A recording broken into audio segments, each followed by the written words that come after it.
산에서 내려온 모세가 일단 중대한 죄인들을 처리한 후에 이제 다시 이스라엘의 그 중대한 죄의 문제를 해결하기 위해서 하나님 앞에 나아가는 모습이 오늘 본문에 나와 있습니다.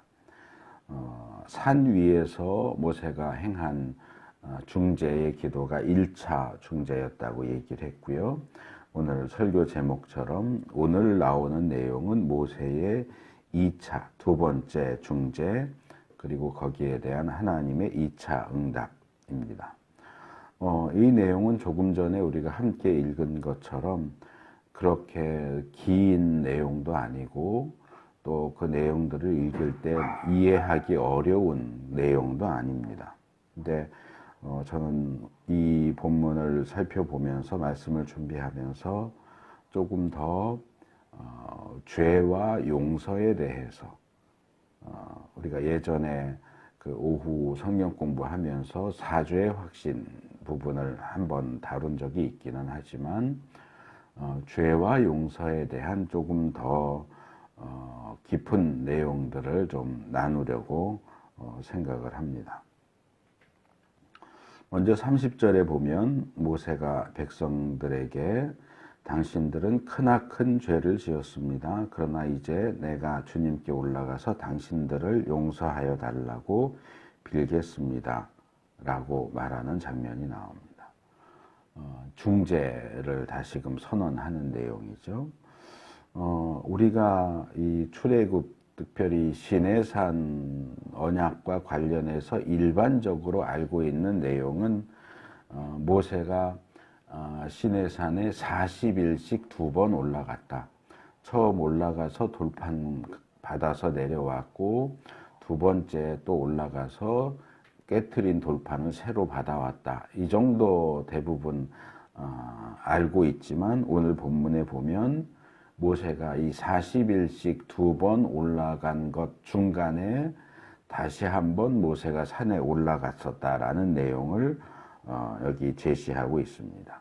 기간은 얼마 되는지 모르지만 어쨌든 이 2차 중재 기도를 하기 위해서 중간에 다시 한번 산에 올라갔습니다. 모세가 이렇게 중간에 한 번 더 산에 올라간 이유는 지금 여기 30절에 있는 것처럼 크나큰 죄를 지은 이스라엘을 용서해 달라고 빌기 위해서 올라갔습니다.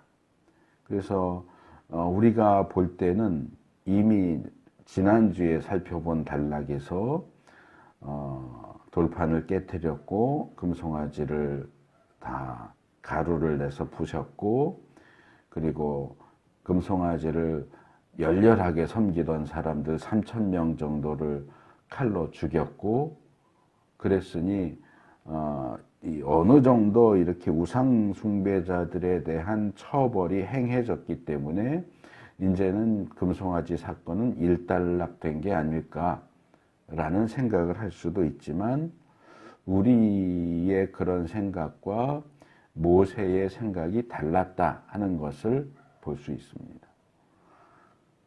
금송아지 숭배자들을 처벌했지만 모세는 여전히 이 금송아지 숭배는 크나큰 죄이고 자기가 다시 한번 산에 올라가서 하나님께 용서를 빌어야 할 굉장히 중대한 사건이다. 그런 생각을 가지고 있었던 것 같아요. 그래서 이런 모세의 생각을 조금 더 깊이 그 주제를 가지고 죄와 용서라고 하는 부분을 좀 더 생각을 해보려고 그래요. 이런 모세의 태도를 통해서 우리가 생각할 수 있는 것은 이 죄와 용서가 사실은 그렇게 단순하고 간단한 문제가 아니다 하는 사실입니다. 우리들 대부분은 믿지 않는 사람이든 믿는 사람이든 죄나 용서를 상당히 가볍게 여깁니다. 죄를 범하는 것도 쉽게 생각하고 용서를 받는 것도 역시 쉽게 생각합니다. 그래서 가능하다면 죄를 범했어도 그 내가 범한 죄에 대한 대가를 치르지 않고 그냥 어떻게 넘어가 볼 수 없을까? 또는 내가 저지른 죄에 대해서 그 죄만큼 말고 훨씬 가벼운 처벌을 받고 넘어갈 수 없을까? 그런 기대를 갖기도 하고, 또 이 사회가 인정하는 적법하고 적당한 처벌을 받는다면 죄를 저지른 것이 없어지지 않느냐, 벌 받으면 죄 지은 것도 없어지는 거 아니냐, 이렇게 생각을 하기도 합니다. 거기서 더 나아가서 교회 다니는 사람들은 죄를 지었어도 회개하면 하나님이 다 용서해 주시니까 무슨 죄를 지었어도 회개만 한다면 다 용서받을 수 있다라고 하는 그 사죄의 확신까지 가지고 있죠. 제가 전에 사죄의 확신이라고 하는 성경 공부를 하면서 기본적인 그 어떤 틀이 범죄했다면 회개하고 용서받는다 이렇게 되어 있기는 하지만, 사실은 회개하고 용서가 직접적인 관계를 가지는 건 아니다. 회개가 용서의 이유가 되지는 않는다. 하나님이 우리를 용서해 주시는 근거는 우리의 회개가 아니고 예수님의 십자가의 죽음이다. 예수님이 십자가에 죽고 보혈을 흘려주시지 않았다면 마치 은행에서 돈을 인출하는 것처럼 내 은행 통장에 잔고가 들어가 있지 않다면 아무리 청구서 써서 내도 돈을 찾을 수가 없어요. 예수님이 십자가에서 죽으시고 보혈을 흘리셔서 내 용서라고 하는 은행 창고에 잔액을 넣어두지 않았다면 내가 회개라고 하는 청구서를 아무리 써서 내밀어도 용서라는 돈을 찾을 수가 없단 말이에요. 근데 우리는 그 뒷 배경은 전혀 생각 안 하고 그냥 나는 청구서만 써서 내면, 회개라는 청구서만 써서 내밀면 당연히 용서를 받을 수 있을 거라고 생각한다는 거죠. 근데 사실은 그렇지가 않아요. 회개와 용서가 그렇게 단순하고 간단한 문제가 아니라는 거죠. 그래서 그 부분에 대해서는 말씀을 드렸지만 기억하실지 모르겠지만 제가 몇 번 그 표현을 사용을 했어요. 신학의 불가능성. 하나님에 대해서 학문적으로 연구한다는 것은 원천적으로 불가능하다. 그래서 조직신학을 배우면 가장 먼저 배우는 게 신학의 불가능성이다. 이 신학이라고 하는 게 불가능한데 그럼 우리는 어떻게 신학을 하느냐? 하나님께서 자신을 우리에게 알려주셨기 때문에, 계시해 주셨기 때문에 계시해 주신 그 말씀의 근거에서 신학이 가능해지는 것이, 하나님의 자기 자신에 대한 계시가 없이는 신학이라고 하는 것은 할 수가 없게 돼 있다.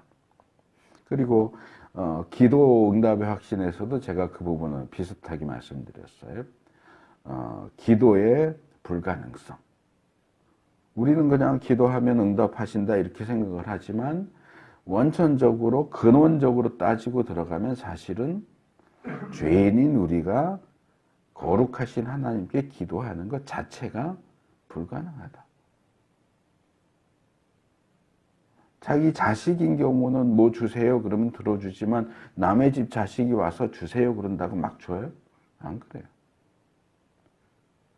우리가 예수님 믿고 하나님의 자녀가 되고 하나님과의 관계가 맺어졌기 때문에 하나님이 우리에게 하나님께 기도하는 것을 허락해 주셔서 기도가 가능해진 거지, 아무나 다 그냥 기도한다고 쭝얼쭝얼하면 다 그게 기도가 되고 하나님이 아무 기도나 다 들어주시는 게 아니란 말이에요. 그래서 우리는 학문적으로 신학을 하는 것에 대해서도 또는 신앙적으로 기도를 하는 것에 대해서도 너무나 자연스럽고 당연하게 생각을 하지만 그 아주 근원적인 부분에 파고 들어가면 사실은 신학도 원래는 불가능한 것이었고 기도 자체도 원래는 불가능한 것이다. 이 얘기는 제가 몇 번 말씀을 드렸는데 오늘은 거기에 이어서 사죄의 불가능성에 대해서도 말하고 싶은 거예요. 근원적으로 파고 들어가면 사실은 범죄했다면 그걸로 끝이에요. 범죄한 사람이 회개했다고 용서받는다? 아니요. 우리가 그냥 쉽게 단순하게 생각해서 범죄했어도 회개하면 용서받아 라고 하지만 과연 성경이 가르치는 것이 그게 전부냐? 죄와 용서에 대한 가르침이 그게 전부냐? 그 부분을 좀 생각을 해보자는 거예요. 이 주제에 대해서 죄와 용서라는 주제에 대해서 성경이 우리에게 가르치는 그 가르침의 깊이와 무게를 진지하게 생각해 볼 필요가 있습니다.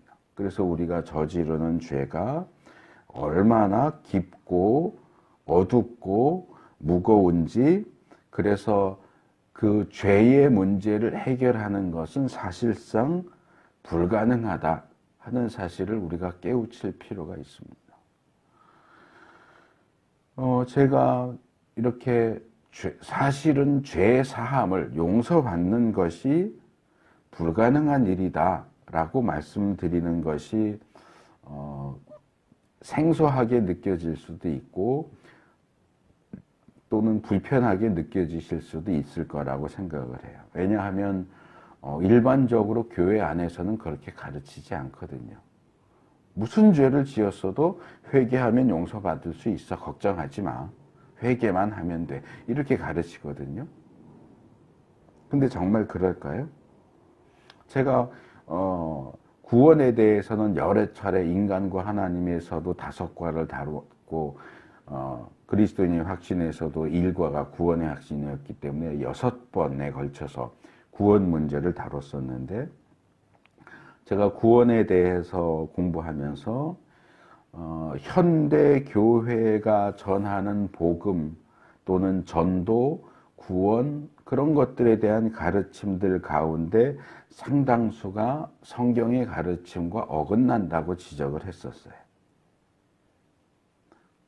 구원이 하나님이 주시는 은혜의 선물인 것은 맞지만 성경의 가르침을 지나치게 단순화시켜서 진정한 회개, 진정한 신앙, 구원받은 자로서의 어떤 변화된 삶, 헌신 이런 것들을 다 쉽고 간단한 것으로 다 바꾸어 버리고 그냥 너무나 손쉽게 그냥 말 몇 마디, 소위 이야기하는 영접기도 몇 마디만 따라하기만 해도 구원을 받는다 라고 구원을 보장해 주는 그런 방식은 사실 성경과 하나님에 대해서 반역적인 사기에 가깝다.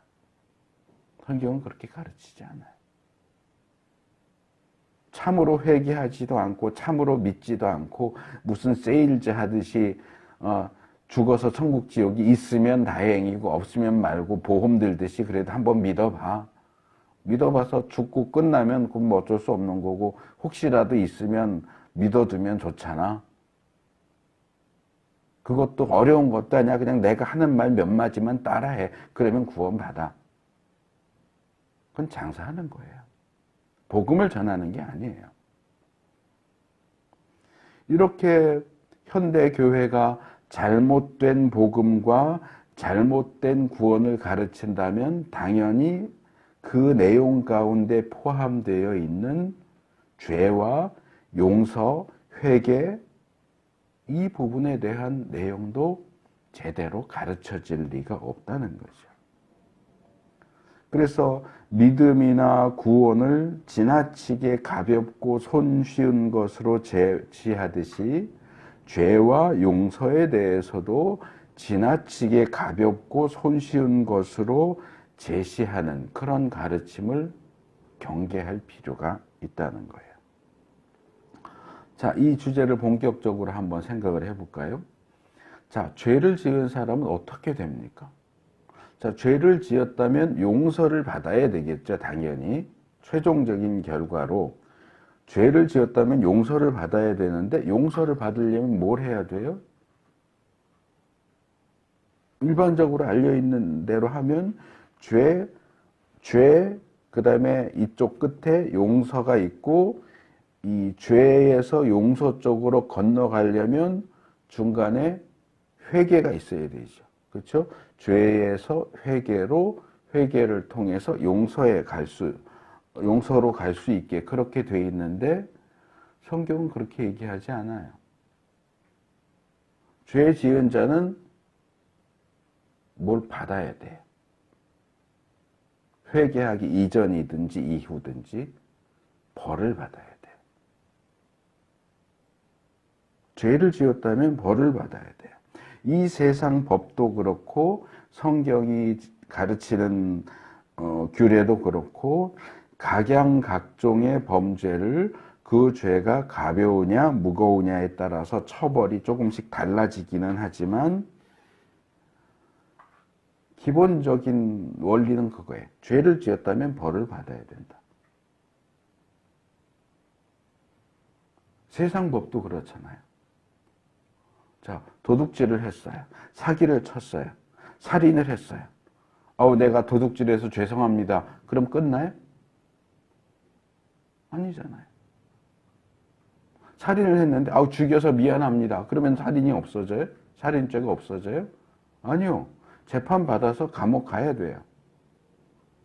사형이 될 수도 있고 무기징역이 될 수도 있고 몇 년형 이게 될 수도 있지만 벌을 받아야 그 죄가 해결된 것으로 용서된 것으로 그렇게 보잖아요. 그러니까 죄와 용서 사이에는 처벌이 있어야 돼요. 그게 세상 법과 성경이 가르치는 내용의 가장 기본적인 태도와 원리예요. 그게 우리가 잘 알고 있는 로마서 6장 24절, 23절 상반절에 있는 죄의 싹은 죽음이다, 사망이다 하는 거예요. 모든 죄, 이게 큰 죄든 작은 죄든 모든 죄에 대한 대가는 형벌인데 그 형벌의 가장 근원적인 형태가 죽음이에요. 그러니까 죄를 지었다면 죽어야 된다라는 것이 성경의 기본적인 가르침이에요.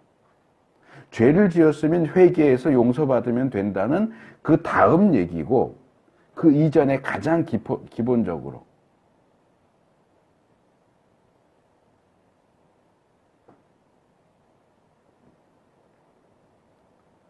그러면 자, 죄를 지었어요.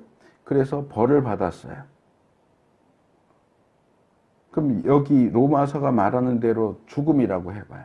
죄를 지었고 죄를 지은 대가로 죽었어요. 그럼 용서는 어디 갔어요? 자, 살인죄를 저질렀는데 사형은 죽는 거니까 빼고 무기징역 내지는 10년 징역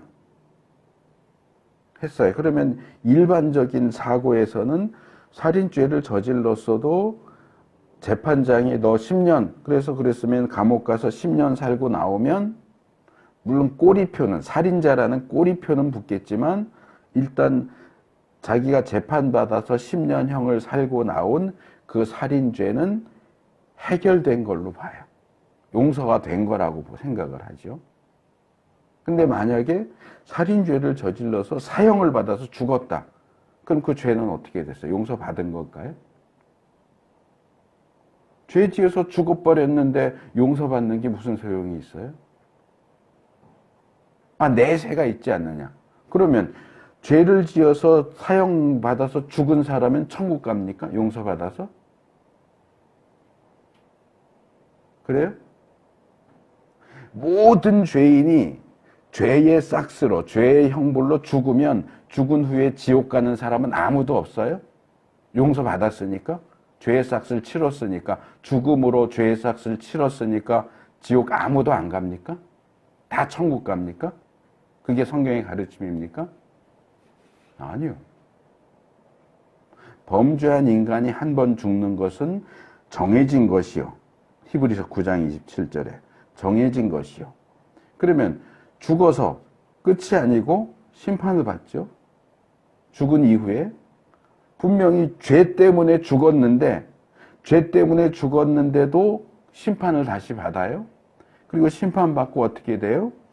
뭐 여러 구절이 있지만 예를 들어서 요한계시록 20장 12절에서 15절 보면 모든 사람은 자기 행위에 따라서 심판을 받고 생명책에 기록되지 않은 사람은 누구나 다 불바다와 둘째 사망, 즉 지옥에 간다 이렇게 얘기를 해요. 죄 지어서 형벌로 그 대가로 죽었잖아요. 그럼 죄 용서받은 거 아니에요? 왜 지옥에 보내요? 지옥의 존재가 용서가 불가능하다는 사실을 가르쳐요. 죄 지어서 그 대가로 죽음이라는 대가를 치렀다면 이 사람의 죄는 용서받아야 돼요. 끝났어야 돼요. 그러면 그 죄 때문에 죽기 전에 지은 죄 때문에 지옥에 보내면 안 되죠.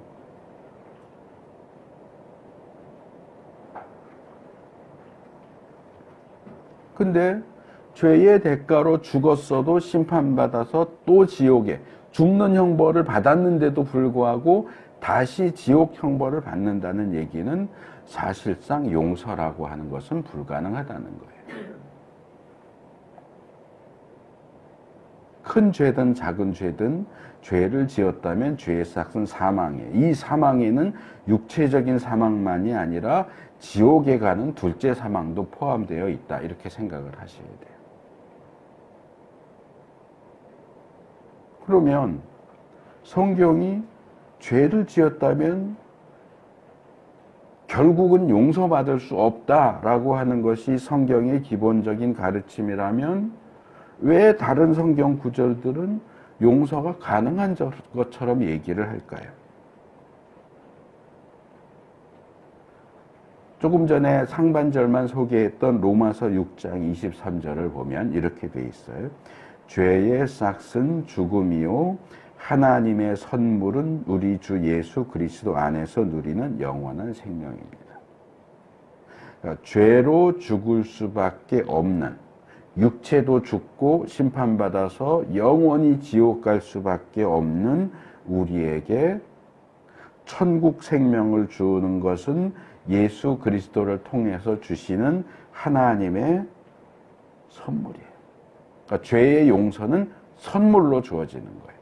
내가 회개했다고 주어지는 게 아니고 죽음이라고 하는 죄에 대한 대가를 처벌을 받았다고 대가를 치렀다고 해서 용서가 주어지는 게 아니고 예수 그리스도 때문에 예수 그리스도를 통해서 하나님이 우리에게 주시는 선물이란 말이에요.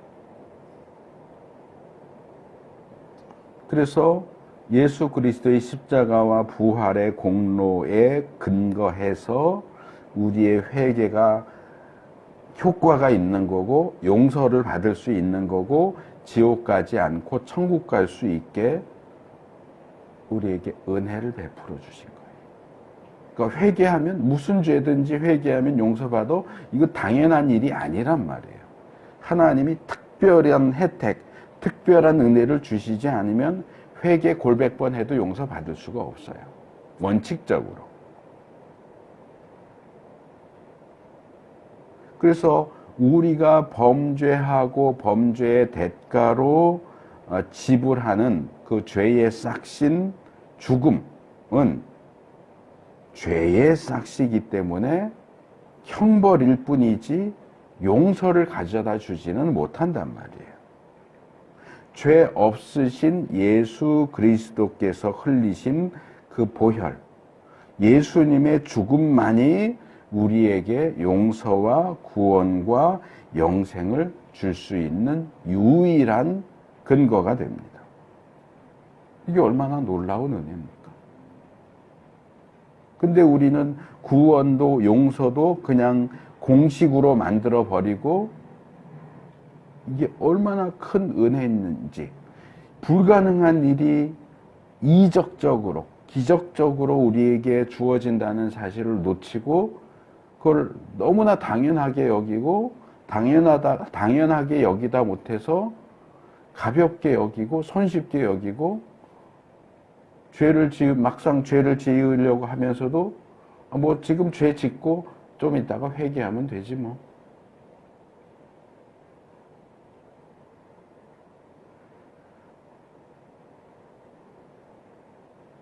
이런 성경의 가르침에 대해서 무지하거나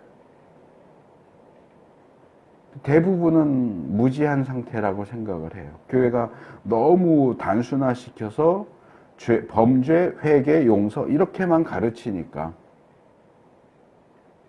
회개가 사실은 회개도 하나님이 우리에게 회개할 마음을 주시지 않으면 회개가 불가능하다는 것. 용서도 예수 그리스도의 십자가와 하나님의 은혜가 아니면 사실은 불가능하다는 것. 이런 거 안 가르치거든요.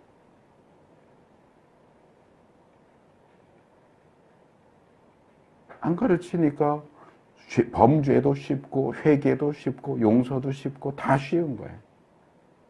너무너무 쉬운 거예요. 간단하고.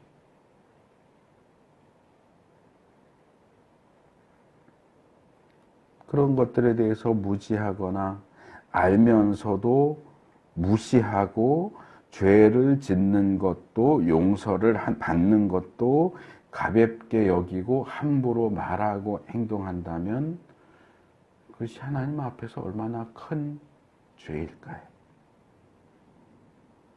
하나님이 정말 그토록 싫어하시는, 진절이 나게 싫어하시고 그 죄를 해결하기 위해서 독생자인 예수 그리스도를 세상에 보내서 죽게 하실 정도로 그렇게 싫어하시는 죄를 아무렇지 않게 지으면서 회개하면 된다고요?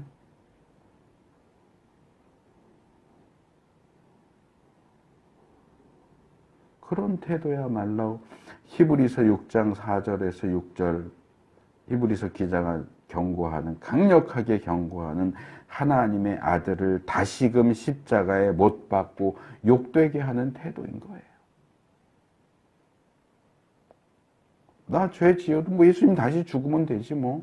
예수님 또 십자가 못 박으면 되지 뭐. 뭐 어려워? 내가 죽는 거 아닌데. 예수님이 죽는 건데. 생각해 보세요.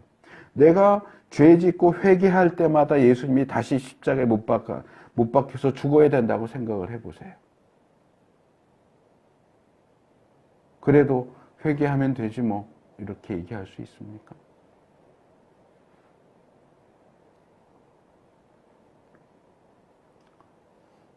그런 점에서 저는 죄와 용서에 대해서 너무나도 무지하고 무감각한 우리들 대부분과는 달리 모세는 그것이 얼마나 깊고 어둡고 무거운지를 알고 있었던 것 같다라고 생각을 합니다.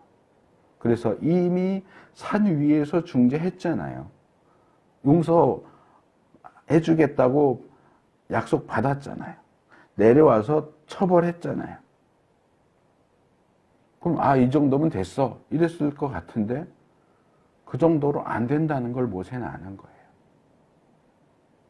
산 위에서 중재한 걸로도 충분하지가 않고 극렬한 우상숭배자 3,000명을 죽인 것으로도 충분하지 않다는 거예요. 또 산에 올라가서 다시금 중재 기도를 드려야 되겠다는 거예요. 왜요? 죄는 그만큼 무섭고 중요해요. 그냥 몇 마디 하나님 잘못했어요 용서해 주세요 그런다고 해서 죄의 문제가 해결되지 않는다는 거예요. 그래서 이것저것 다 했으면서도 뭐 이 정도면 됐지 하고 넘어가지 않고 이 크나큰 죄에 대해서 용서를 구하러 다시 하나님께 올라가겠다라고 이야기를 하는 거예요. 31절과 42절로 넘어오면 모세가 2차 중재하는 내용이 나옵니다. 먼저 31절과 32절 상반절을 보면 산으로 올라간 모세가 슬픕니다. 이 백성이 금으로 신상을 만들므로써 큰 죄를 지었습니다. 라고 말하죠. 이 모세의 고백은 회개에 있어서 지정의, 몇 번 말씀을 드렸는데, 죄를 인식하는 것, 고백하는 것,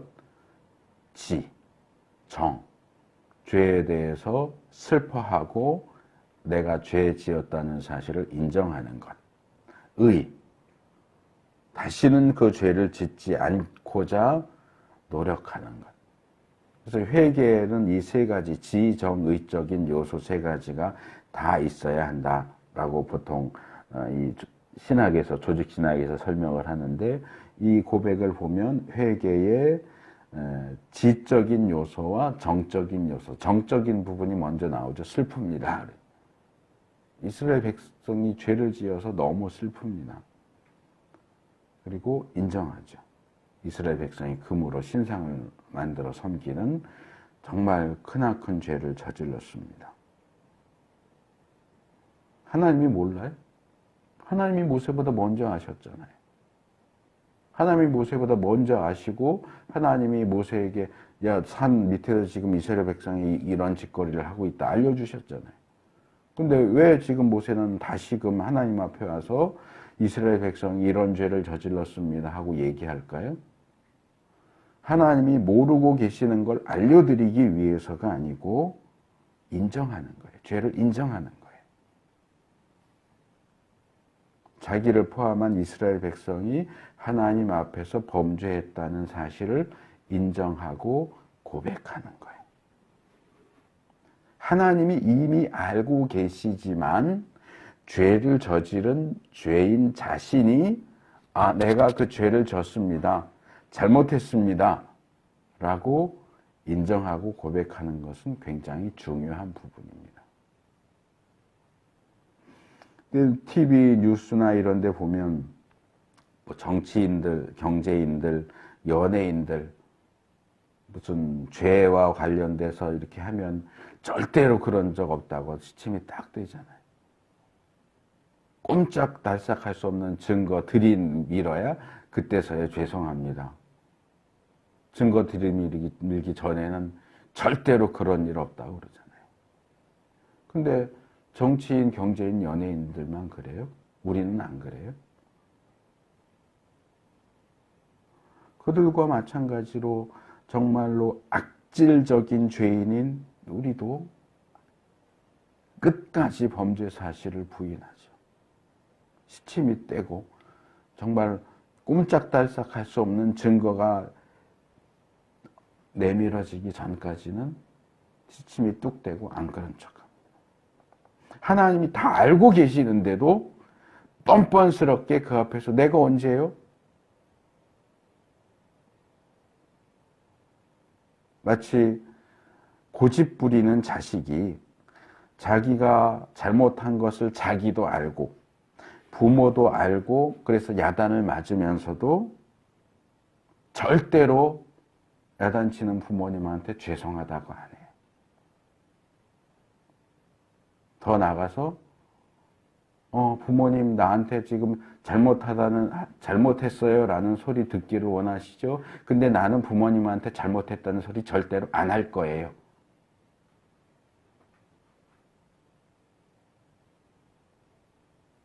그따위로 말하는 거랑 똑같아요. 그게 얼마나 부모님과 하나님의 마음을 더 아프게 하고 더 강력한 형벌을 가져오는지 몰라서 그러는 걸까요?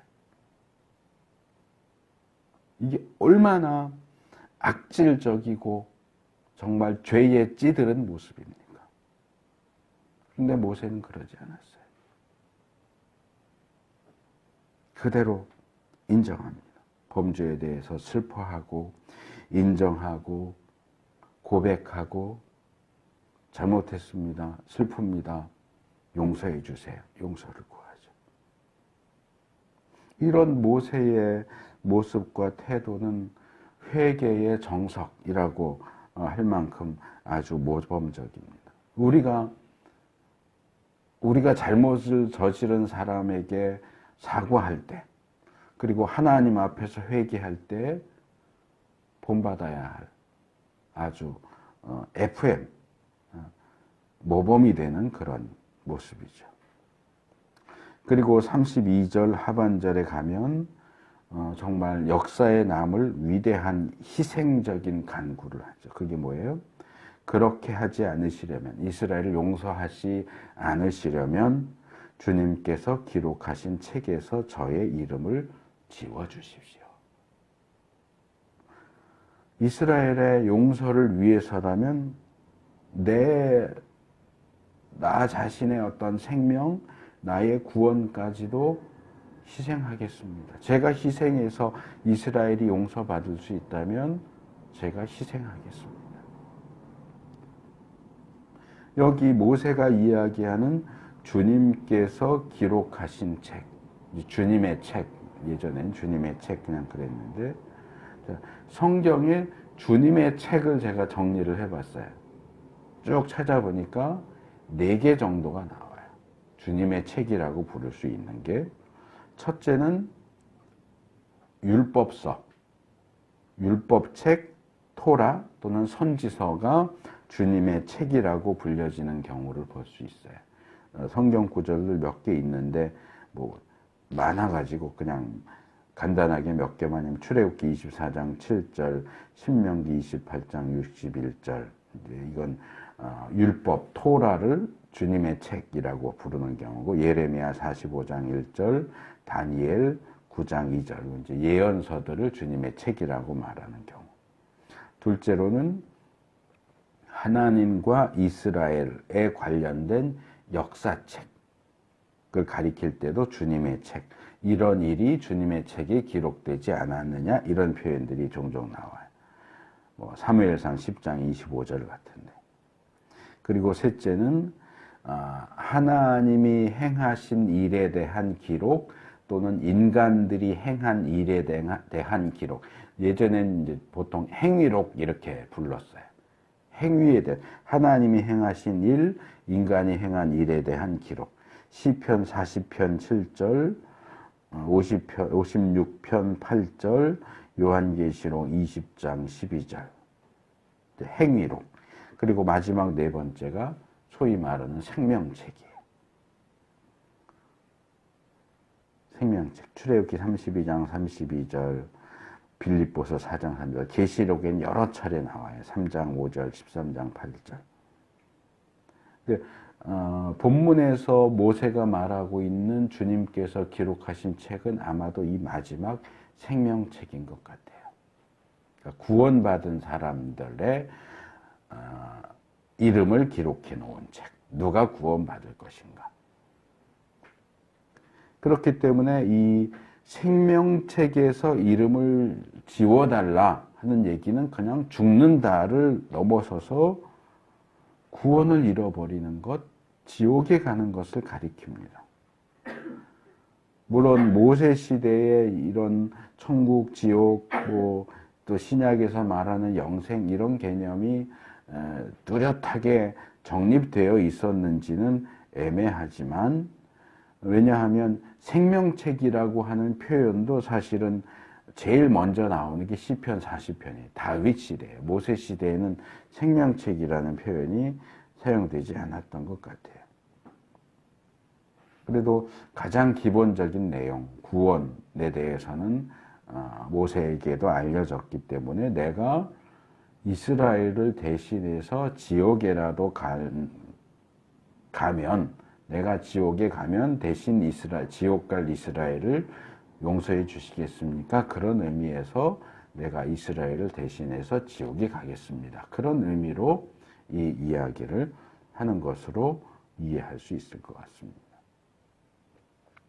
그런데 모세가 이렇게 이스라엘을 위하는 이 뜨거운 마음은 인정할 수 있겠지만, 객관적으로 보면 모세의 이 발언에는 문제가 있어요. 아까 앞에서도 살짝 얘기했어요. 죄의 삭은 뭐라고요? 사망이에요. 죄 지으면 죽어야 돼요. 근데 지금 금송아지 사건, 금송아지 숭배의 죄를 누가 지었어요? 이스라엘이 지었잖아요. 모세 금송아지 섬겼어요?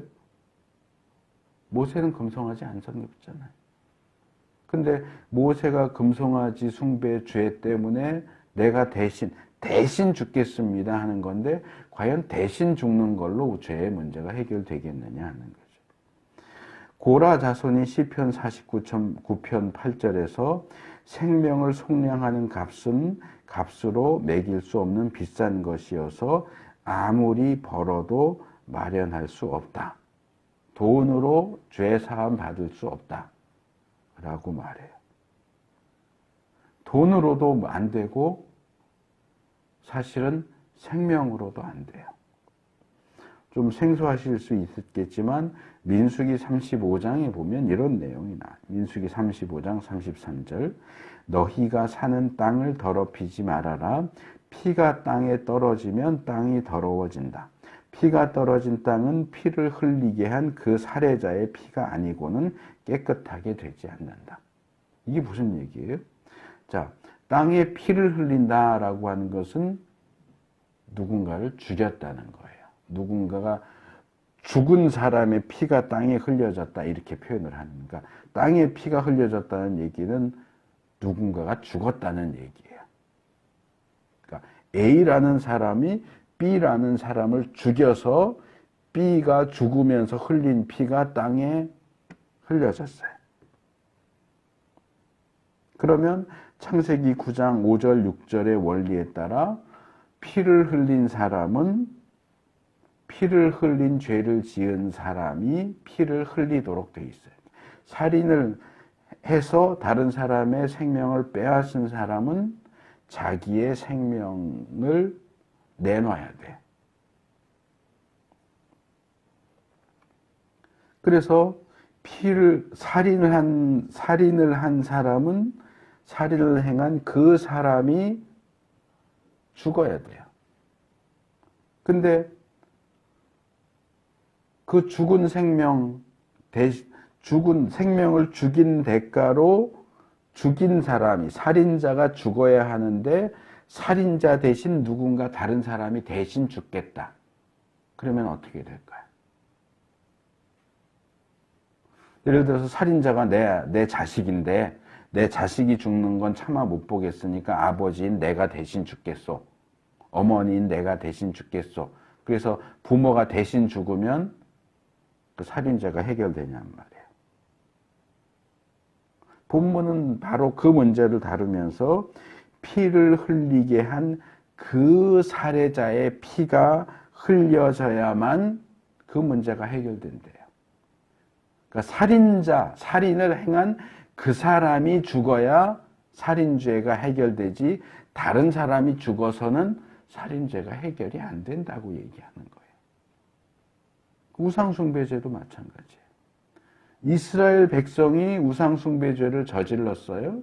그런데 우상숭배하지 않은 모세가 내가 대신 죽을 테니까 이 사람들을 용서해 주세요. 그러면 해결되느냐? 아니요.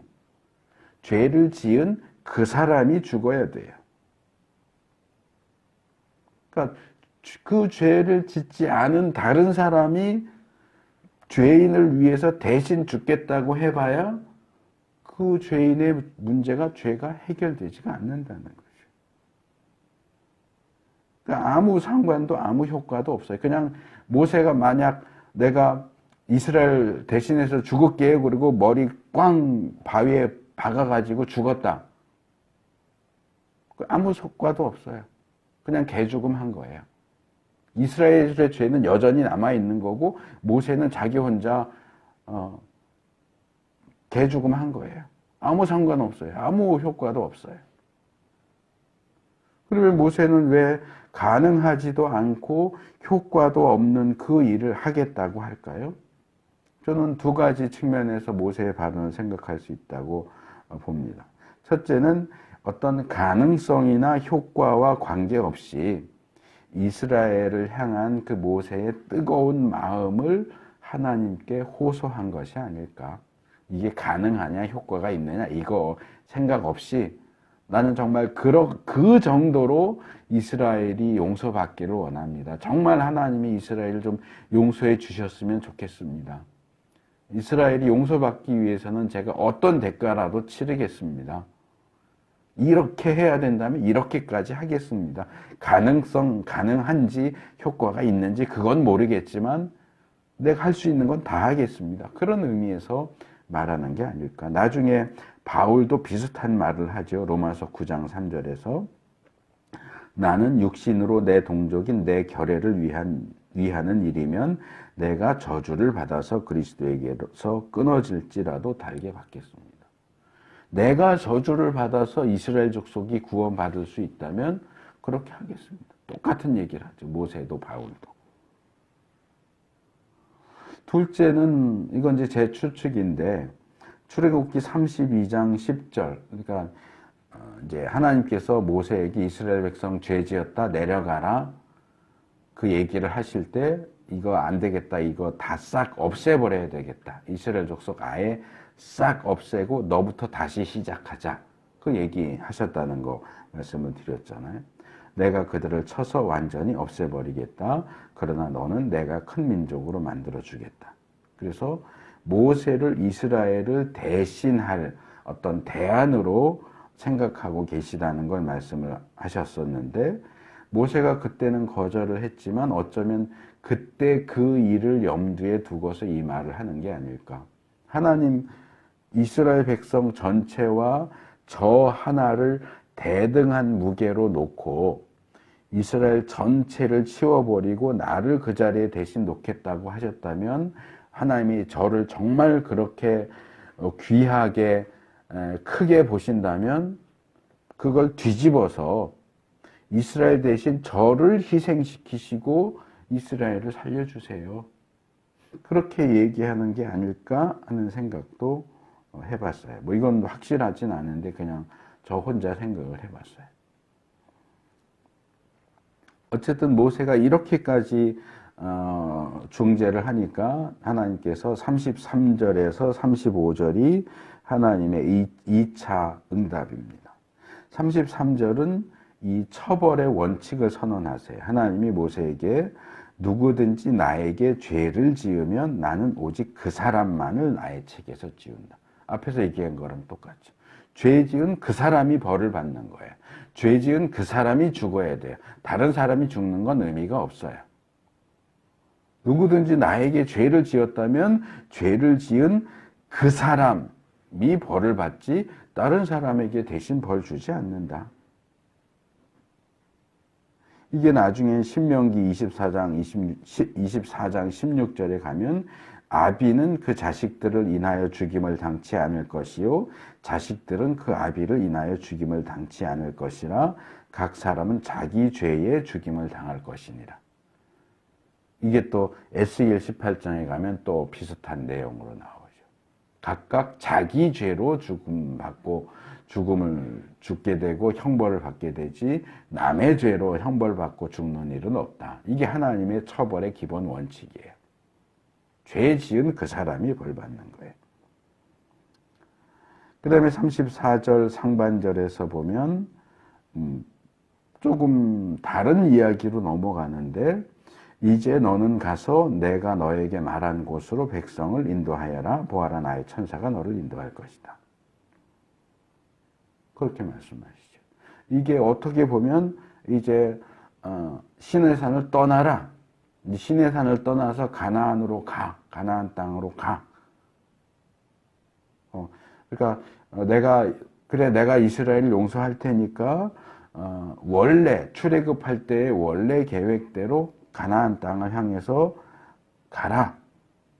뭐 이런 어떤 간접적인 용서의 약속처럼 보여요.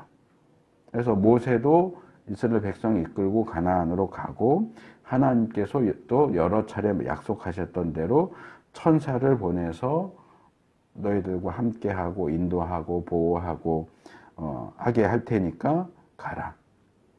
그러니까 하나님이 직접적으로 그래 용서해 줄게 이렇게 말씀하진 않으셨지만 삥 돌려서 용서해 줄게 하는 얘기를 하신 거예요. 그래, 용서해 줄 테니까 원래 생각했던, 원래 세웠던 계획대로 가나안으로 가. 근데 바로 가는 건 아니에요. 왜냐하면 내려와서 이제 성막 짓고, 성막 짓는데 한참 시간 걸리고, 성막 봉헌식 하고, 제사장 위임식도 하고, 제사에 대한 가르침도 주고, 레위기 전체가 다. 거룩에 대한 가르침도 주고, 그 내용들 다 한 다음에 민수기 10장 11절 가야 이제 출발을 하는 거니까. 뭐 지금 내려가서 당장 출발해. 그 얘기는 아니에요. 어쨌든 원래 계획으로 돌아간다. 그러니까 용서해 줄 테니까 원래 생각했던 대로 그렇게 하자. 어느 정도의 관계 회복. 제가 어느 정도라고 얘기하는 것은 아직 깨진 관계가 완전히 회복되지 않았어요.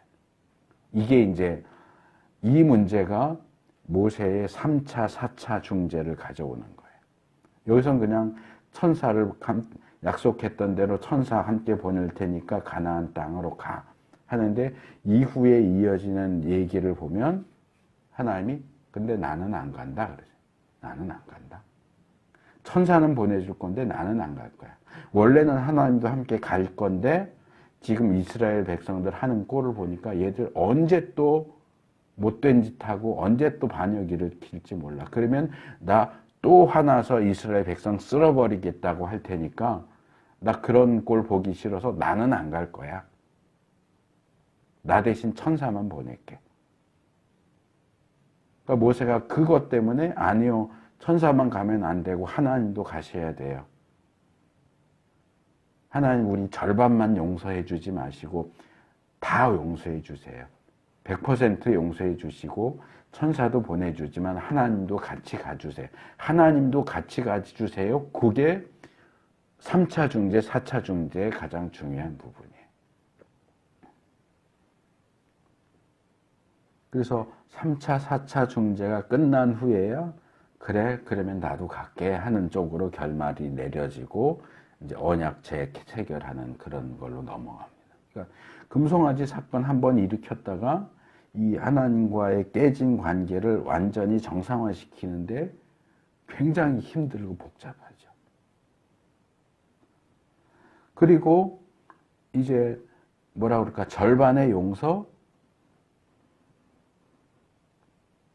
완전히 용서하지는 않지만 그래 내가 어느 정도는 너가 이렇게까지 매달리니까 내가 어느 정도는 마음을 풀었어 하는 의미에서 가나안으로 가 하는 말씀을 하시지만 34절 하반절과 35절을 보면 그렇다고 해서 문제가 완전히 해결된 건 아니다. 뭐라 그래요? 그러나 기억하여라 때가 되면 내가 그들에게 반드시 죄를 묻겠다. 그래 알았어 일단은 그래 일단은 내가 참을게.